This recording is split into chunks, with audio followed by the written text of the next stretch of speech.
go over here. All right, so I'm gonna pass the mic over to Bobby, and we're gonna get right into the Knicks. Our Knicks man. All right, man. It's been a wild time since the last time we talked about the Knicks, bro. I don't even remember. So last time I remember pretty clearly, you were like, we're kind of in the middle of the pack. We're looking to secure the 6th seed, but now we got the 5th seed locked down. That's where we Yeah. were at last time.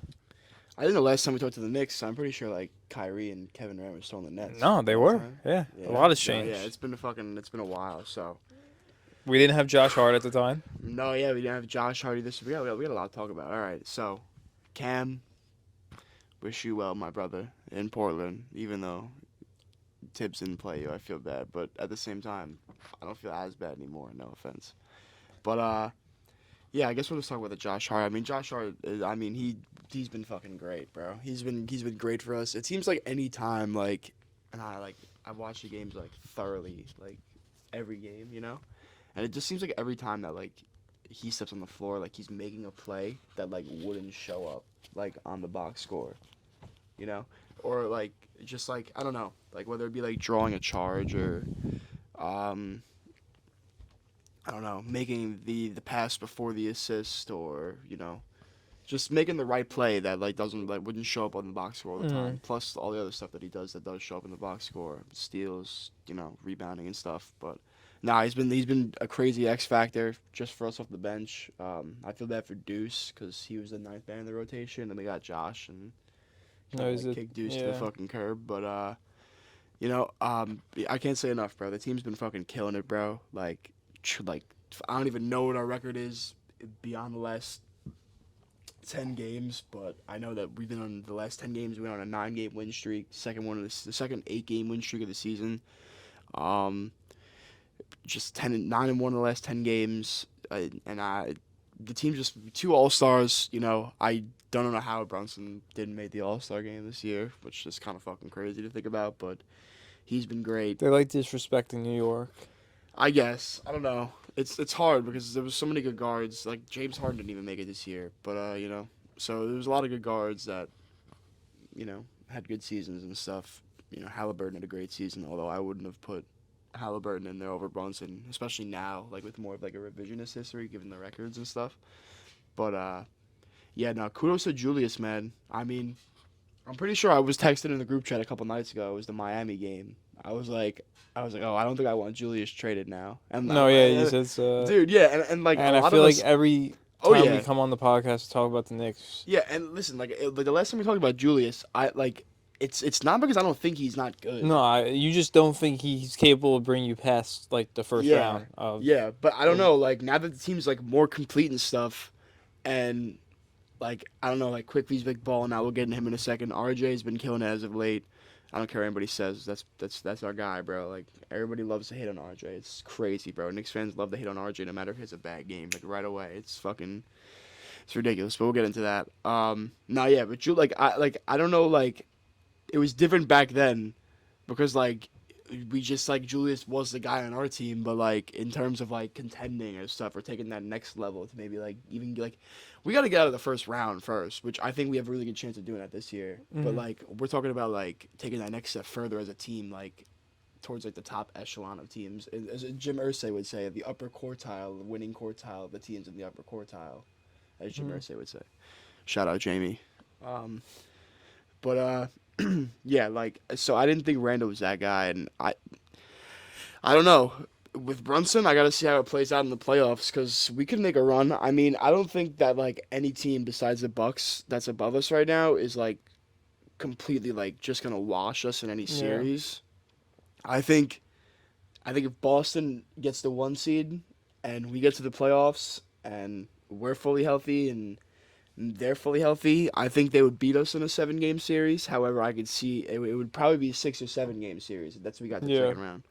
But as of right now, we needed a win last night in Charlotte if I wanted this to happen, but it's not looking like it's going to happen. I'm not mad, but I mean, at one point it was like 38 wins we had. Philadelphia had 41, and they were the 3 seed. And I said that I wanted the 3 seed just because that would have been an easier matchup for us in the playoffs. It's looking like that's not going to happen. I mean, barring like Philly like losing like an insane amount of games, but they've been like winning like a lot. They've been really good as of late. And Joel has been killing it. So I wanted the 3 seed because we would have got Brooklyn in round 1. That'd been fucking hysterical. Oh my God. Well, yeah, but Brooklyn's still the 6 seed, barring. I had no clue they were still in Yeah, contention. there's still like 16, 17 games left, somewhere around there.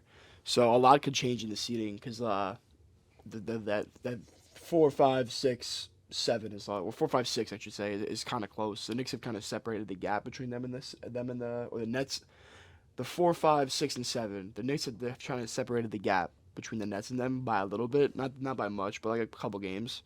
But the Nets and the Heat, they're like right there, so they could switch. You know, it depends. But yeah, so if Brooklyn ended up keeping the 6th seed, and we were to somehow able to get the 3rd seed and played Brooklyn around 1, that'd have been best case scenario by far, because we would have also avoided the 1 seed, which probably is gonna be the Bucks, and they'd probably beat us, and that means we would get Boston round 1, round 2. I mean, if we made it there, which I don't think Boston. I think they would win, but I don't know. Like we beat them like a lot, and then again like. Go back to like 2 years ago, like we destroyed the Hawks in the regular season, and then the playoffs came, and Trae Young and Clint Capella were destroying us, you know. So, but yeah, kudos to Julius. I gotta see him work with Brunson in the playoffs, just so I can get a full assessment on like what his like skill set is in come playoff time with like an actual like good point guard, like a really good point guard.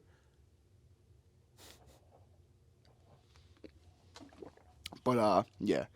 So enough about those two. I got some statistics here. We're gonna talk about Emmanuel Quickly real quick. So I got his stats over the last 30 games for Quickly. So we got 31 minutes, about 31.8. He got 16 points, 4 rebounds, 3 assists, almost a steal a game at .8. But his splits is what's important. 48% from the field.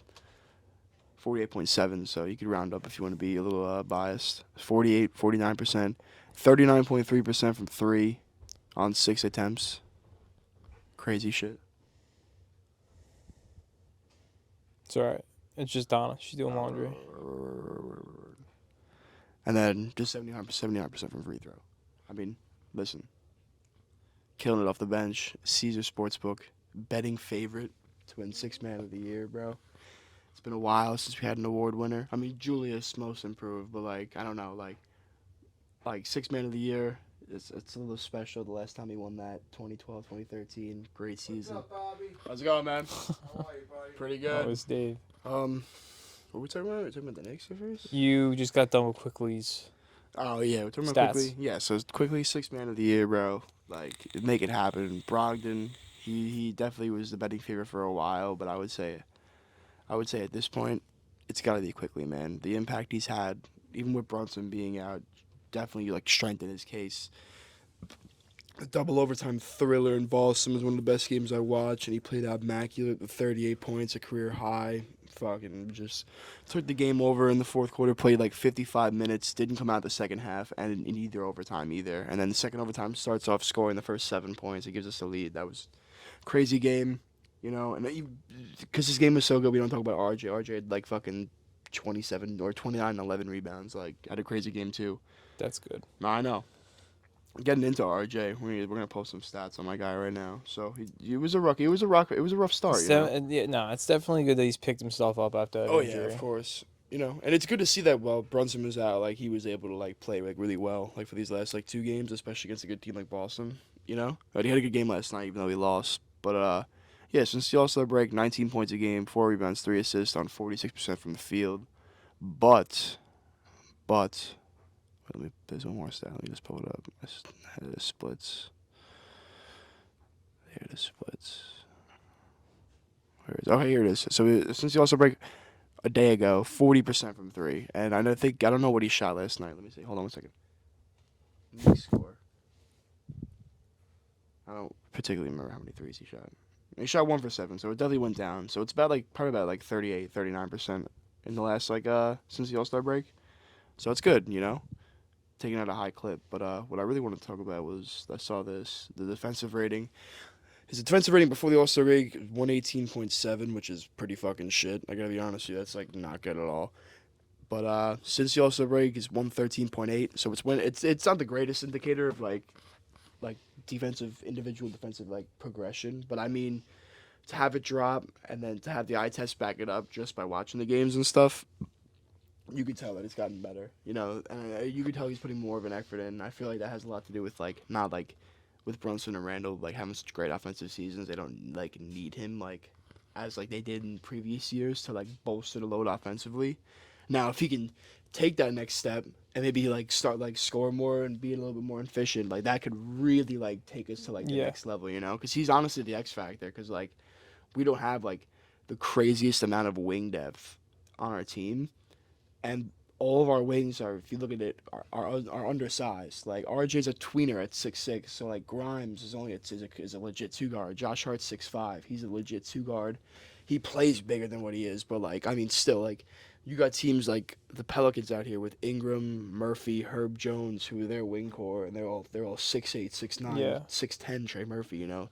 So they're right on 7 yeah, foot. no, yeah, we just gotta get, you know. So he's the key, but it's gonna be tough because I don't know. Talk about future, but we just gotta add some wings. But I mean, you know, it all relies on him to be the X factor to see how far we could go to the next level. And I think a lot of us know that as Knicks fans. But yeah, I don't know. I'm excited. You do like we get to the playoffs. We're probably gonna end up versus Cleveland. That's gonna be a pretty fucking hysterical storyline, given the fact that we're this close to Donovan Mitchell. But I don't know. It's tough because if we're healthy, I could see us beating Cleveland, but I don't know. I don't know how it's gonna be with Randall. The last time Randall was in the playoffs, it was bad, man. But we also we have a way better team than we did back then, and I would say, I don't know. It's gonna be such a good ass series. I'm probably gonna say it will be 7 games. If we went to the Cavs, I think that would probably be the betting favorite for it to go 6 or 7, just because we're like pretty even in terms of like roster and no. They're like a little better than us roster wise, but it's gonna be interesting. I don't know. I think we can get if we get out of the first round, that's a W. Like whatever happens after that, you know, it's just whatever. It's just icing on the cake, kind of like the Giants this year, you know, getting the playoff win. Whatever happened after that was just fucking whatever, you know. Yeah. So it's gonna be interesting. I don't know. That's pretty much it. Like I got on the Knicks. Yeah, just like some more like RJ defensive stats, but I mean. There's really not much more to talk about. I mean, what happened last night, though? I mean, you were so confident. Yeah, I was. They're gonna get their 10th straight win, bro. They look like they just got out of a fucking second 2-over. I mean, the last 2 games they played was against Miami, which went out to the wire in a fucking tough game, and then they had a double overtime game against Boston, which they barely won, you know. And then Portland comes in, or no, Charlotte comes in, my bad, and you know, they just trap game. We just defense was we didn't really shoot well, and you know. I don't see too much load management from our Knicks players. No, I mean not that much. I mean that's just. I saw Josh Hart kind of like shitting on it. That's like Tibbs. I saw like a quote from him saying these guys that get up at 6 a.m. work 12-hour shifts. Those guys are tired. Don't do it. I don't understand. I mean, I don't know. Randall, I gotta give credit to Randall, bro. He hasn't missed a game. He's barely missed like any games the past his entire Knicks tenure. He's been like crazy durable, bro. So I gotta give him credit. Brunson's been durable too. He's just been injured a couple times, but like it's not like any load managing thing. I think it's a little bit load managing. I mean, I'm sure if like it was playoffs, Brunson would play with a sore left foot, but it's like, you know, they held him out against Boston because I'm sure he was actually hurt. That's the game we needed him, and we ended up winning. And then they figured Charlotte, you know, only a 20-win team. Maybe if we beat Boston, we could beat him without him. But yeah, we just were gassed, you know. But I give credit to our players. LaMelo was running all over Tibbs us. ain't gonna rest anybody, bro. Like Tibbs fucking ran Derrick Rose into the fucking ground, bro. Like he's not gonna fucking dude. But yeah, I mean, dude, that's about pretty much it I got on the Knicks, man. It's been a wild season so far. It's been a great season, honestly. It's been a fun one. To see the turnaround. It was always fun because like it's gonna be fun coming playoffs. For like the first definitely. like 30 games, bro, we were sitting here thinking, like, how many wins would we have if we just didn't have Brunson? And it was like I can name like 4 games up until that point that I know we actually would win 100% if Brunson was on the court. Like everything else, like he was just keeping us in close, and then he would make a pass and somebody would end up like making a shot and feeding off his energy. But he's definitely been a great addition, especially after missing out on. He's been one of the best free agency additions I could think of in a long time. Like not like KD of the Warriors, probably like one of the best. So let me ask you this, because also every time we get on and talk about the Knicks, you rip Coach Phibbs. Tibbs. I mean, yeah. I Tibbs. mean, I'm not ripping him. Coach I'm not ripping Tibbs. him. He's obviously figured something out. I got to give him credit, but I don't think like it's like Randall. It's like I give him credit. He's a good. He's Tibbs gonna be a Hall of Fame coach. He's a 2-time Coach of the Year. He might even be 3. I don't think he's in one it this year, but he could. But I think the Kings coach. If is gonna win it if this the year. Knicks make it to the second round of the playoffs this year, you think you should keep him around for No. next season? No, you think this should be his last. I mean, season? I don't know. It depends on what happens next season, because he's not going to get fired this year. There's no way. So Yeah. you already know he's going to be here next season, right? So it depends on what happens next season to figure it all out, All right. But I said this when we hired him after the first year. When the first year we hired him was the fucking the COVID, the 2020 year, the We Here Knicks, Yeah, the that Big was 15. that was a fucked up. Randall All NBA second year team, and All NBA second team year, but and even then I said that he's the coach you have to like bridge the gap between the actual coach, So he's the coach that you bring in to like get the guys, like get the culture and establish everything, and then see how far you can go. And if he could take you into the finals, maybe we haven't seen that yet. Obviously, we need a better team too. But I'm saying if he takes you to the finals, then you keep him. But if he can't get you past a certain point after a certain number of years, then it's time to go. And I think this year he's going to stay. I think if we made the playoffs next year, he'll probably stay again. But I don't see Tibbs being the coach in like 3 years. No, there's no Okay. way. There's no way. He might even retire before that too. I don't know. Yeah. We'll see. But yeah, man. I got nothing to say on Tibbs. I mean, I just Alright. think he needs to go. But he's obviously figured some shit out. So, W.